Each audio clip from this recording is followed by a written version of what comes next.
तर बघा दोस्तांनो, लातूर जिल्हा पोलीस 2024 ला विचारलेला प्रश्न आहे. घड्याळामध्ये 2 वाजायला 10 मिनिटे कमी आहेत, म्हणजे घड्याळामध्ये 1 वाजून 50 मिनिटे झालेली आहेत.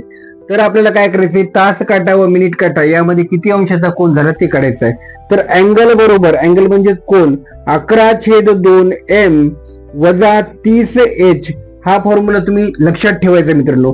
अँगल बरोबर 11/2m म्हणजे मिनिटे, मिनिटे किती आहेत, 50 आहेत, आणि 30 गुणिले h म्हणजे काय, तास मित्रांनो. तास किती आहे, 1 आहे. म्हणजे अँगल बरोबर काय येईल मग, 2 1 2 2 2 4 2 5 10 म्हणजे 11 गुणिले 25 वजा 30. 11 गुणिले 25 बरोबर किती होतात मित्रांनो, 275 वजा 30 म्हणजे अँगल किती येईल, 245. पण हा अँगल ऑप्शन मध्ये आहे का, नाही मित्रांनो. मग यांना काय करा, 360 मधून 245 वजा करा, उत्तर येतं 115 अंश. म्हणजे ऑप्शन क्रमांक 3 आपलं राईट आन्सर आहे.